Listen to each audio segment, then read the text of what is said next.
Hey guys, welcome to the 12th episode of Scary Reddit Stories, where I get scary stories from r/true scary stories and Reddit. Quick disclaimer, none of this content is meant to be offensive or stolen, so like, subscribe, and turn notifications on. Enjoy. This story was made by u/TrixTax 8746. Okay, so this is the first time I've told anyone outside an extremely small group of mostly family. To this day, I have no idea how to really explain what happened. This was back in the mid-90s. I'm 42, and was, I believe, 17 at the time. I was living in my truck, so there was no parental adult supervision of any kind. Anyway, my friend had met a couple guys and liked one of them. She wanted me to go with her on a double date with them, and I agreed as long as she drove my truck. I was sick of driving and she loved driving. Anyway, we drove to the house of one of the guys to pick them up. It was a rough neighborhood, but I was a street kid and felt more in my element than if he had lived in a nicer area. So we honk and these two guys walk out. This is midday, and they look like your average teenage boys. One average, one with severe acne, but a sweet smile. My date. We all clicked really well. I sat on this guy's lap, no backseat, while my friend drove and her guy sat in the middle. We went to the mall and had lunch at an Italian place in the food court, then went to the mall theater and watched a movie. The guy I was with was shy and insecure but really sweet. My friend's guy was more gregarious, but also really nice. After that we drove them home. Same seating arrangement. And yes, being a teenager and wanting this sweet shy guy to have a particularly good experience, I admittedly made out with him on the drive home. When we pulled up to the curb, the guy started kissing and biting my neck. Not so odd, but then I felt a bite go from normal to too sharp. Pleasurably painful points of pressure on my neck and this guy's head flew back so fast I was worried about his neck. His hand flew over his mouth so fast that I couldn't see anything and he looked like he was on the verge of tears. He was clearly panicked and kept apologizing, and I tried to reassure him that I was fine and everything was okay, but he opened the door, scooted me quickly but gently off his lap, and ran into the house. His friend followed without a word. I looked in the mirror and saw two reddening depressions, small and circular, no broken skin, on my neck that quickly turned into welts. We never saw or heard from either of them again. I still can't quite explain it. He was just a normal kid. We ate Italian at the food court with plenty of garlic. The dude had a reflection side mirror made that obvious, as I was facing it the whole time we drove in the truck. It was late afternoon but still bright since it was summer. And no, the guy did not sparkle lol. Nothing made this kid stand out. Nothing was in any way unusual until a seemingly normal neck bite during a teenage maquillage session suddenly became the most uncanny experience of my life. I'm not really suggesting he was a vampire like those in legends, but I felt his teeth push out. He bit with what felt like normal teeth first, then I felt them quickly grow to fangs, descend, and I have no explanation that makes rational sense. I wanted to post this in case anyone else has had a similar experience. I can't believe that I'm the only person to have had such an experience, and think those who have ought to compare notes. I also wonder if someone out there has a rational explanation for this, and if you do, please tell me. My friend saw what happened too. She saw the marks on my neck. If you think this was delusion, fine. There's nothing I can say to change your mind, so I really couldn't care less. I know what happened that day, and so does she. I also know the possibility that I'm the only person to have experienced something like this is absurd. There have to be other people who have had something like this happen.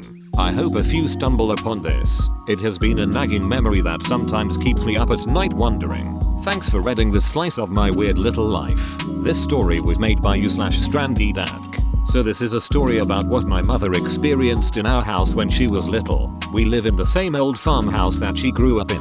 When my mom was about 13-16, not sure the exact age, my grandpa used to leave for a few days on business trips, as he is a big dealer in grain bins. My grandpa and grandma divorced and no longer lived together, so my mom would be left alone at the house, and the neighbors would keep watch. Now, this wasn't such a big deal because where my mom is from and where my family lives is a very small town in South Dakota, so everyone trusts each other.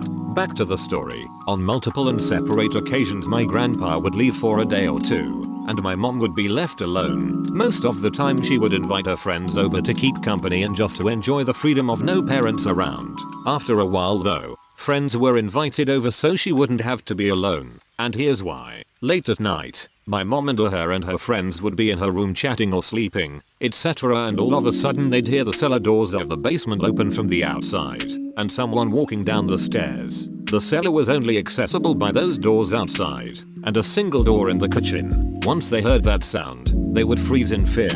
My mom said that usually after that happened, someone would take a stick and walk around raking all of the pipes and vents to make an echoing sound throughout the house to let my mom and them know that person was there in the house. My mom lived in the upstairs portion of the house, which is where all of the rooms are located. Directly in the middle of the upstairs is a hallway leading down to the dining room, living room. Directly at the bottom of the stairs is the patio door.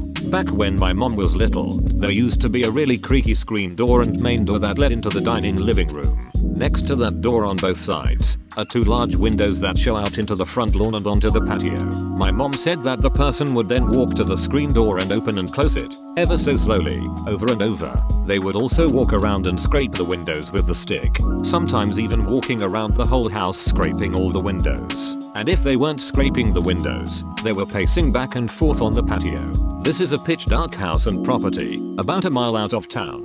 Just to put into perspective how terrifying this really is, this was in the early 80s, so there was only one phone in the house, which was downstairs, in the living room, which also happened to be directly above the cellar basement. My mom and her friends had to run downstairs in the night while someone was pretty much in the house just outside and call a family friend named Kevin. Every time they did, when Kevin arrived, the man was gone. This went on for about 4 months or so. It only happened when my grandpa was gone. My mom believes it was the neighbor down the road. We lived just out of town, so our nearest neighbor is about 1/4 mile down the road. My mom said that him and his wife were crazy and they didn't like anyone petting their horses, which my mom had done before. Mom was chased by the wife with a shotgun for petting the horse before, so goes to show how crazy she was. My mom thinks he walked all the way up the drive just to torment her for coming around their horses and just because they were crazy. Of course we have no way of knowing, but it's still crazy nonetheless. The story used to terrify me as a kid, especially since I live in the same house. This story was made by u/metallic silver. I really do hope I'm not the only one who experienced this. Anyone besides my first grade classmates. So during my first grade year, my assignment is to make a folder about my cousin. I had to make drawings, essays or short writings, and pictures for my cousin. Keep in mind that all my classmates had to make one and all of us had to give a picture of our cousin to our teacher. The whole assignment is due the day before our field trip to all our cousin school. As we finished our cousin project, the school teachers and staff send all the folders to the different school where all our cousins go. At the day of my field trip, we arrived to a school where all my classmates' cousins are, including mine. We start walking to a specific classroom and all our cousins are in there. We just walked into the classroom, then just hang out for a bit, showcasing our drawings and writings to our cousin until recess starts. In recess, each classmate plays with their cousin. I was just playing tag with my cousin, who isn't my cousin, at the playground. He was very nice though, a bit too nice to ask me what I want to do and he'll do whatever I want to play.